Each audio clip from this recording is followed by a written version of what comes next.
pounds, and obviously this is the biggest so far at about 5. Yeah, that's 5 1/4 even because of the weight of it now. Yes, it is.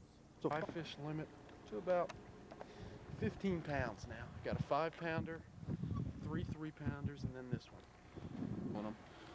It's, you know, just a tube. It's a Yamamoto tube. It's called the Ika. it's like a Senka with a tail. Weight, slip weight. Tungsten. Take the bait. The fish are actually holding on these pylons that are on the docks. What they do is get behind them when the current picks up. They sit right behind the pylon because they can get out of the current there. It's like, forms like an eddy, like you have in some stream. Take the bait and you put it right next to it. Let it sink, kind of lift it, shake it a few times. If they don't hit it within first couple shakes, bring it right back in, flip it in on the other side. There we go. First week of March, red meal, been fishing all day with rattle traps, crankbaits, and spinnerbaits. Really had a tough time, really couldn't catch anything. Had one small fish. I put on my new Berkeley Gulp sinking minnow on my 30-pound Stren super braid, flipped it into the thickest wood we could find here, and Let's see the fish up close. Nice Take a look egg sac. belly and stuff. Yep. Now let. Look at the size of that. Oh yeah, boy, that's nice. Oh yeah, came right out of here, right in front of us. Further back into the same creek here at Red Mill, and got to the back, got a little too shallow, so we turned around and started to get back out. Later in the day, that's what you do. You come in the morning, sometimes they're slow. You might have to slow down with your Senkos, your small jigs, and wait it out. And then the sun gets up in the air high around noon, starts to heat these shallows up where the water's a little bit muddier, and it gets it up into the low 50s, and same bass that wouldn't hit a darn thing in the morning start to pound your spinnerbait. Still want to use more of your rounder blades to give you much more vibration. Early in the year, you don't want to go with your willows. You want to use an Oklahoma, Colorado, even in Indiana. Get that thump. The vibration is the biggest thing this time of year. As it gets warmer, that's when your flash and your speed of the bait start to become the more important thing. But early in the year, vibration is definitely the key. Slowly reel it around any wood, and don't be afraid to fish shallow. I mean, for 50-degree water temperature, most guys are out working jigging spoons, jigs on the bottom, real slow in the deeper water. I mean, these last 2 fish, all 3 of the big fish you've seen today that we caught were all in 2 feet or less, some of them as little as 12 inches. So We started out in the deeper water off the mouths. and that's always a good thing to do. You may want to start out there, but don't lock yourself into that. Some guys fish the deep water, and if they don't, that's where they think that's the only place they'll try. I mean, experiment. Sometimes those fish will surprise you, and they'll get shallow. Started out with our basic patterns that we always use of spinnerbaiting, grass and wood, crankbaiting, some of your faster moving baits.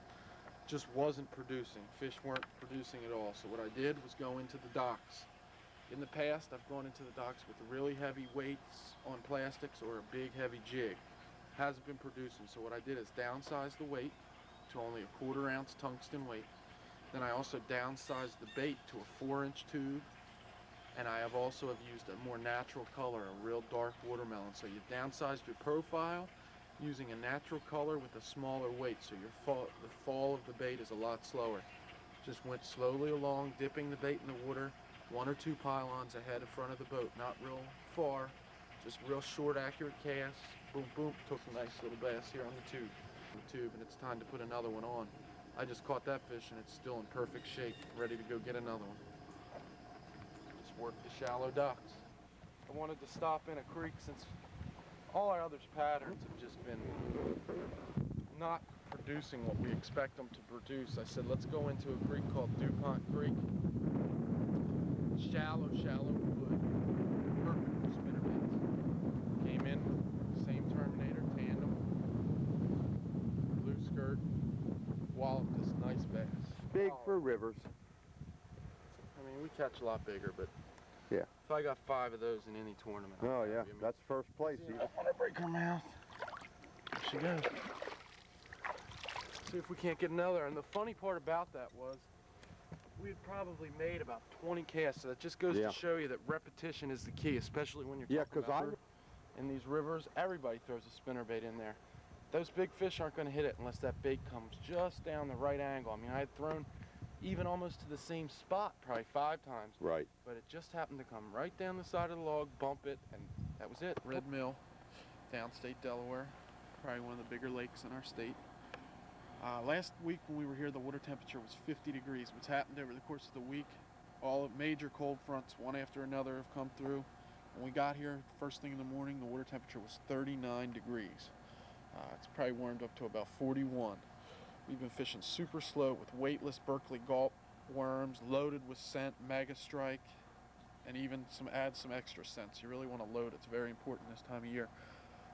Not a giant bass, not as big as the one we caught last time we were here, but for these conditions, pretty darn nice. So we'll let that one go, and hopefully we can get some more. We're working this one area, and this is our first fish we caught. So it's pretty slow. In other words, it's tough. Got to stay with it. 25 minutes, half an hour later, we only went about 30 yards, working real slow with those gulp worms, and Steve whacked a nice 4-pounder here, maybe a little bigger. We might have to weigh him. That's what Brush made piles. it have the weight of 5 pounds, that belly like that. What we're doing is fishing brush piles that people have put off the end of their docks that you wouldn't know were there unless you slowly drag your worm along. All right, well, we're going to take some still pictures, and then we'll let her go. That's Bye-bye. Berkeley